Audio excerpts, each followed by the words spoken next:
만약 구약이 이스라엘의 역사만을 그리고 있다면, 우리와 상관이 없다면 구약은 나와는 상관없는 책이 될 것입니다. 그러나 아브라함을 선택해서 믿음의 모본을 보여주는 것입니다. 믿음이 어떤 것인가를 아브라함을 통해서 하나하나 가르쳐주고 있는 것입니다. 그리고 모세, 여호수아, 수많은 믿음의 사람들을 불러서 하나님이 쓰셨습니다.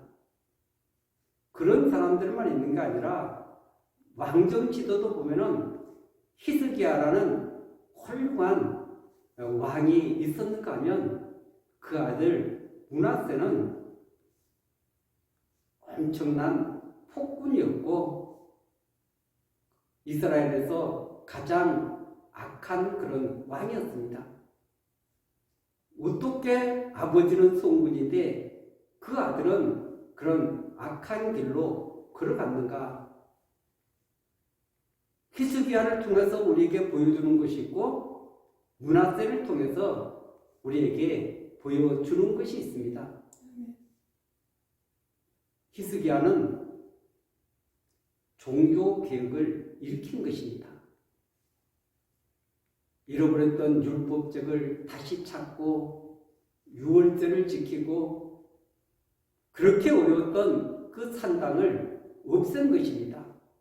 산당을 없앤 것은 솔로몬도 못했습니다. 그러나 히스기야는 그런 개혁을 이루었습니다. 그런데 그 아들 므낫세는 그 아버지가 쫓아갔던 그 길을 걸어간 것이 아닌 것입니다. 정반대의 길을 걸어간 것입니다. 왜 그랬을까요? 그것은 중요한 것을 알지 못했기 때문에 그렇습니다. 그래서 하나님과 인간 사이에서 중요한 그런 부분들을 알지 못하기 때문에, 깨닫지 못했기 때문에 그런 인간적인 방법을 동원한 것입니다. 구약에서 말씀, 그리고 언약, 그리고 성전, 그리고 제사, 이런 부분들은 너무나 중요한 것입니다. 하나님을 섬기는 데 있어서 분명하게 말씀 중심으로, 그리고 언약 중심으로, 그리고 예배 중심으로 성전 중심의 이런 귀한 그 보배를 히스기야는 알고 있었습니다. 그런데 므낫세는 달랐습니다. 왜냐하면 그때 당시에 신흥 바벨론이 세계를 제패하게 되는데 그들을 보니까 하나님을 섬기지 않아도 그들의 그 문화가 너무 휘황찬란하고, 그리고 그런 가운데서도 세계로 뻗어나가는 그런 모습을 바라보면서 그들은 하나님보다는 세상 중심으로, 자기 중심으로 그 정치를 이끌어간 것입니다. 이스라엘을 이끌어간 것입니다. 그래서 이 므낫세가 통치한 기간이 55년이나 됩니다. 이 악한 왕이 또 오랫동안 이렇게 통치를 해서 백성들을 수렁으로 또 몰고 가는 이런 모습을 보게 되는 것입니다.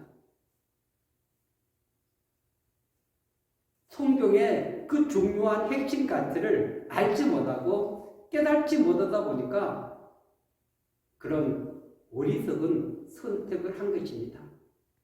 그래서 나는 아버지와 다르게 한번 이 세상을 이끌어가 보겠다, 통치해 보겠다.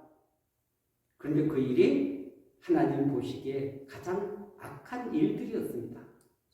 그 계획들을 다 무너뜨리고 그리고 하나님이 기뻐하지 않는 수많은 일들을 함으로 말미암아서 결국 이스라엘이 멸망하게 만드는 중요한 요인이 되고 말았습니다. 그가 나중에 50년이 통치 50년이 지난 다음에 깨닫게 됐죠. 2, 3년 깨달아서 하나님께로 돌아오지만 그 수많은 시간들,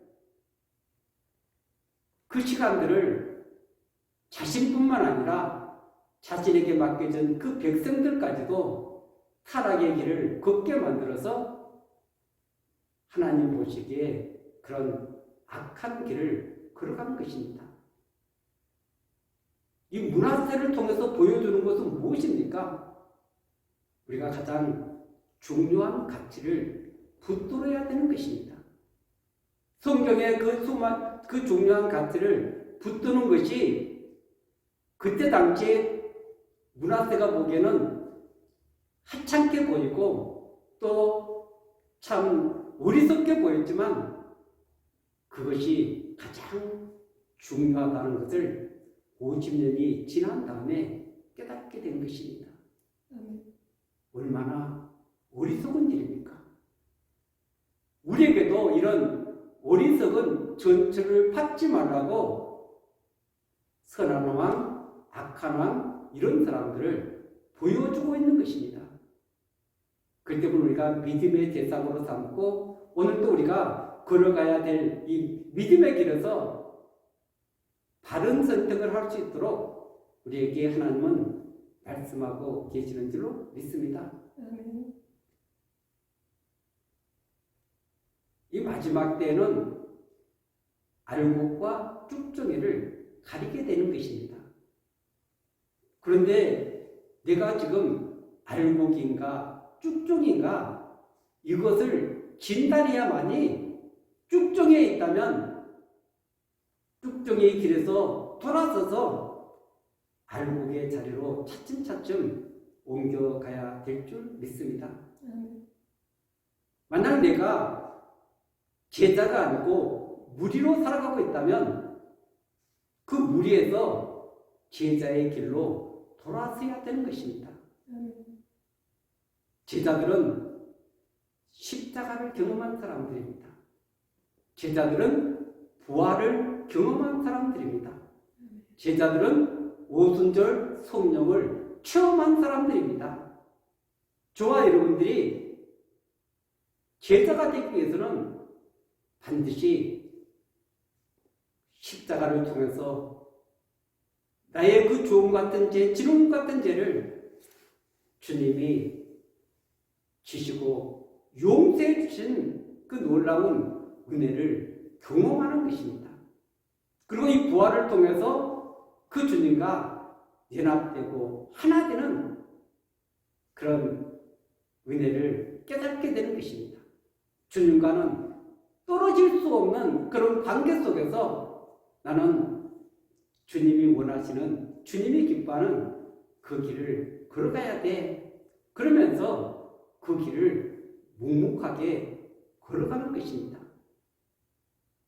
성령에 임재하면서 성령에 붙잡혀서 내가 원하는 길을 걸어가는 것이 아니라 성령께서 이끄시는 그 길을 걸어가야만이 믿음의 승리를 이루게 될 줄 믿습니다. 아멘.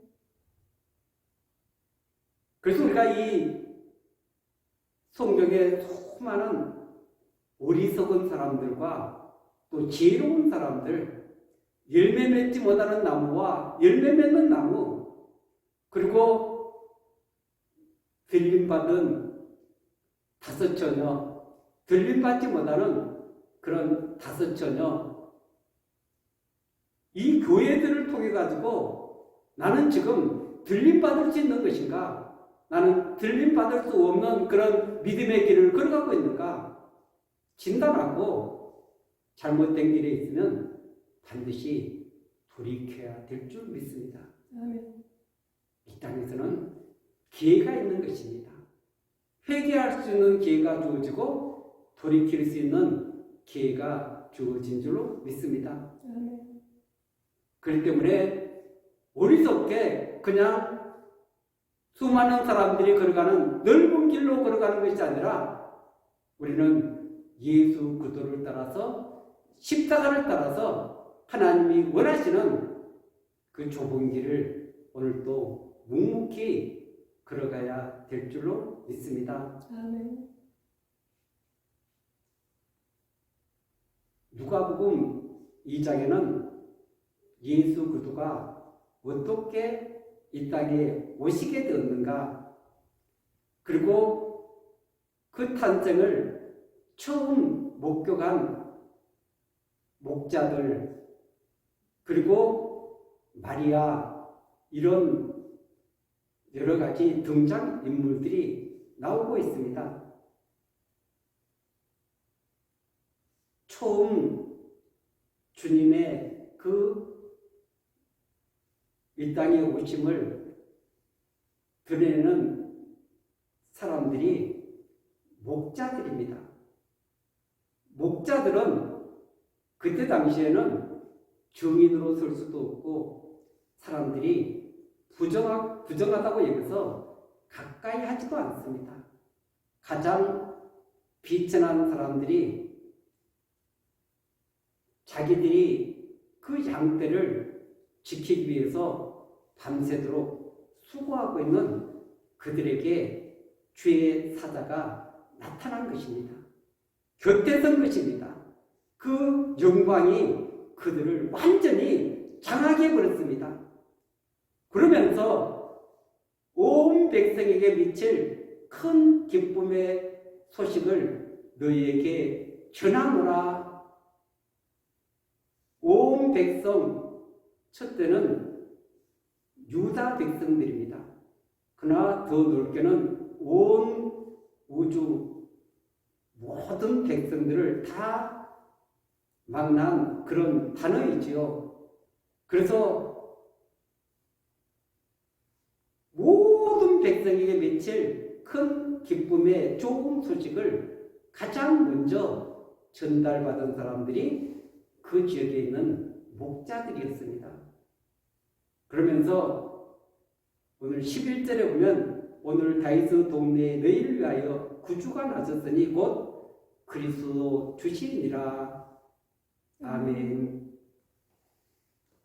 우리의 구원자 메시아, 죄에서 우리를 건져내 주시고 그리고 우리의 주인이 되어서 영원한 생명으로 영원한 천국길로 이끄시는 그 주님이 이 땅에 탄생하신 것입니다. 이 사실은 너무나 감격적인 것입니다.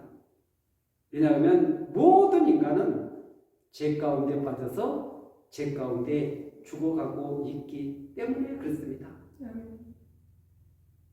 그런 하나님과 원수된 우리를 하나님과 평화를 이루기 위해서 우리 주님은 이 땅에 오셨습니다. 그래서 13절과 14절에 보면 호련히 수많은 천군이 그 천사와 함께 하나님을 찬송하여 이르되 지극히 높은 곳에서는 하나님께 영광이요 땅에서는 하나님이 기뻐하신 사람들 중에 평화로다. 아멘. 지극히 높은 곳에는 하나님께 영광이 될 뿐만 아니라 이 땅에서는 하나님이 기뻐하신 사람들 중에 평화로다. 이 귀한 복음을 받아들여서 그래서 제 용서를 받은 그들 안에 샬롬이 평강이 임하는 것입니다. 왜냐하면 죽음에 대한 두려움이 사라졌기 때문에 그렇습니다. 죄에 대한 두려움이 사라졌기 때문에 그렇습니다. 우리를 옥죄오는 그런 어둠의 권세로부터 벗어났기 때문에 심령 속에 하늘이 주는 평강과 넘쳐나게 되는 줄로 믿습니다. 아멘. 그리고 이 천사들은 이것을 고지하고 하늘로 올라갔습니다. 그런데 여기에서 목자들이 이제는 베들레헴으로 가가지고 주께서 우리에게 알리신 바 이 이루어진 일을 보자 그렇게 하고 빨리 달려가가지고 지금 마리아와 요셉이 있는 곳을 찾았습니다. 여기서 찾았다는 것은 찾고 또 찾아서 그곳을 갔다는 것입니다. 그래서 그들이 그 말을 믿지 못했다면 그렇게 마리아와 요셉이 있는 그 구유로 달려가지 않았을 것입니다. 그러나 그들은 그 말씀을 믿고 지금 주님이 탄생한 그곳을 찾아갔습니다. 그래서 오늘 17절에 보면 보고 천사가 자기들에게 이 아기에 대하여 말한 것을 전하니 아멘. 천사가 자기들에게 이야기한 그 이야기를 마리아, 요셉 그들에게 전했습니다.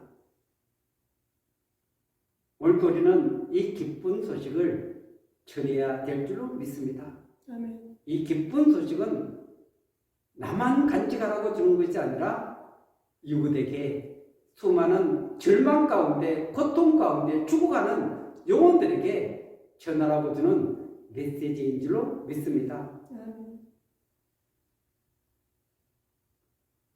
18절에 보면은 듣는 자가 다 목자들이 그들에게 말한 것들을 놀랍게 여기되, 그리고 20절에 보면은 목자들은 자기들에게 이르던 바와 같이 듣고 본 그 모든 것으로 인하여 하나님께 영광을 돌리고 찬송하며 돌아가니라.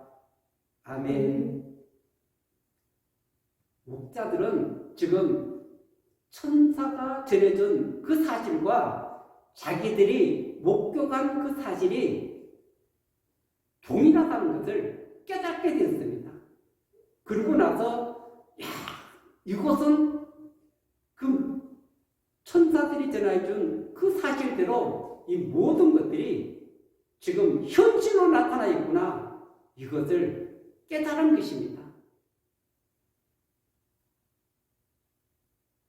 그들이 가장 먼저 이 땅에 메시아 오신 예수 그리스도를 만나게 된 줄로 믿습니다. 아멘. 경배하게 된 줄로 믿습니다. 아멘. 그분을 만나고 얼마나 기뻤겠습니까? 그래서 하나님께 영광을 돌리면서 찬송하며 돌아가느라 이렇게 말씀하고 있습니다. 아멘. 그리고 19절은 마리아에 대해서 나와 있습니다. 마리아는 이 모든 말을 마음에 새기어 생각하니라. 아멘. 마리아는 천사가 그에게도 나타났고 또 목자들을 통해서 이 모든 말을 듣게 되었습니다. 그런데 이 모든 말을 마음에 새겼다는 것입니다. 아멘. 오늘도 저와 여러분들 그 하나님의 말씀을 정말 깊이 가슴에 새기면서 그것을 삶의 지표로 삼고 그것이 나의 삶의 원동력으로 삼고 그 말씀을 따라서 믿음의 길을 걸어가고 있습니까? 아니면 한 귀로 듣고 한 귀로 흘러버리고 매년 성탄마다 들려지는 이 메시지에 대해서 우리가 대수롭지 않게 받아들이고 있습니까? 매년 연례 행사로 이 말씀을 받아들이고 있습니까? 아니면 가슴에 새기고 정말 마리아 같이 주님이 주신 그 말씀을 하나도 흘려보내지 않고 가슴에 새기는 이런 믿음의 사람을 볼 수가 있습니다. 마리아는 은혜를 입어서 그래서 그 주님이 천사를 통해서 하신 그 말씀이 하나도 땅에 떨어지지 않고 자신을 통해서 이루어지는 놀라운 은혜를 경험하게 되었습니다. 아멘. 오늘 우리가 이 성탄을 하루 앞두고 오늘 우리가 성경 공부를 하고 있는데 주님의 그 하신 말씀 한 말씀이 오늘 우리 가슴에 새겨진다면 반드시 우리는 쭉정이로 살아가지 않을 것입니다. 무리로 살아가지 않을 것입니다. 열매 맺지 못하는 나무로 살아가지 않을 것입니다. 아멘. 반드시 알곡이 되어야 될 줄 믿습니다. 아멘. 반드시 제자로 살아가야 될 줄 믿습니다. 아멘. 반드시 열매 맺는 그런 신앙이 되어야 될 줄 믿습니다. 아멘. 그것은 우리 힘으로 맺는 것이 아닙니다. 나무에 붙어 있을 때 성령의 인도를 받고 우리가 바른 신앙의 태도를 가질 때 주님은 우리를 통해서 역사하실 줄로 믿습니다. 아멘. 마음에 새기는 것은 마리아가 한 것입니다.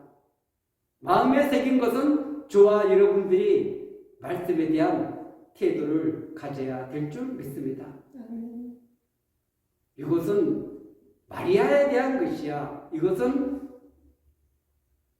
목자들에 대한 말씀이야. 이렇게 치부해버리면 이 말씀이 우리와 무슨 상관이 있겠습니까?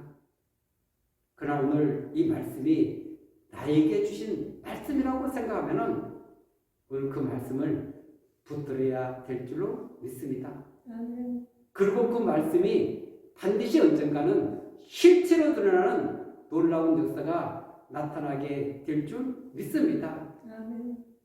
말씀은 살아있습니다. 생명력이 있습니다. 능력이 있습니다. 오늘 또 이 땅에 오신 예수 그리스도 그는 그 주님께 초점을 맞춰야 될 줄로 믿습니다. 아멘. 예수 그리스도가 누구신가? 우리는 예수 그리스도를 왜 믿어야 되는가? 왜 예수 그리스도를 따라가야 되는가? 예수 그리스도는 왜 재림하게 되시는지 이런 부분들을 우리가 바르게 알고 바르게 깨달아서 성령의 인도를 받는 저와 여러분들이 되어야 될 줄로 믿습니다. 아멘. 성령이 오시게 되면 말씀이 깨달아지고 그 말씀이 우리 가슴에 새겨지는 귀한 역사가 있게 될 줄 믿습니다. 아멘. 우리도 그 주님을 따라서 믿음의 승리자가 되는 저와 여러분들이 되시기를 예수 그리스도 이름으로 간절히 축원드리겠습니다. 아멘.